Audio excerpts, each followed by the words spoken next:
Quelques heures plus tôt, le président de la République a reçu le député des Français de l'étranger. Des questions d'intérêt commun ont rythmé les échanges entre les deux personnalités. Le reportage de Bienvenue Miko, presse présidentielle.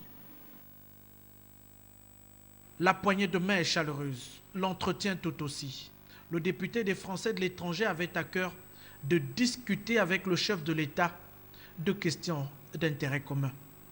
À la rencontre du président Bongo, d'abord pour le saluer, comme à chaque fois que je viens ici au Gabon. Et puis nous avons eu l'occasion d'évoquer un certain nombre de problèmes, notamment le problème concernant la sécurité en général, la sécurité en face de la menace terroriste qui pèse sur l'Afrique, qui pèse sur la France, qui peut peser aussi un jour sur le Gabon. Je suis venu aussi lui faire part du soutien d'un certain nombre de parlementaires qui sont notamment au Parti républicain et tout simplement, sans me mêler de politique intérieure d'un État souverain qu'est le Gabon, je lui ai dit que nous étions bien évidemment très attentifs à tout ce qui se passait ici, à l'écoute du président.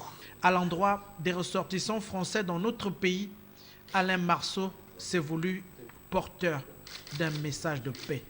Je m'adresse à mes compatriotes français en leur disant qu'ils ont la chance, et j'ai eu l'occasion de leur dire déjà aussi bien à Port-Gentil que ce matin, ils ont la chance de vivre dans un pays en paix et qu'ils doivent effectivement à la sauvegarde que les autorités gabonaises mettent en œuvre aujourd'hui. Et moi qui suis élu du Moyen-Orient et de l'Afrique, je peux vous dire que je peux faire la différence avec un certain nombre de pays qui sont aujourd'hui en guerre ou en rébellion, où mes compatriotes se sentent menacés. Ici, Dieu merci, ils vivent dans un pays de paix et ils sont des privilégiés, j'ai eu l'occasion de leur dire. Né le 8 mars 1949 à Limoges, le parlementaire français est membre de la Commission des Affaires étrangères.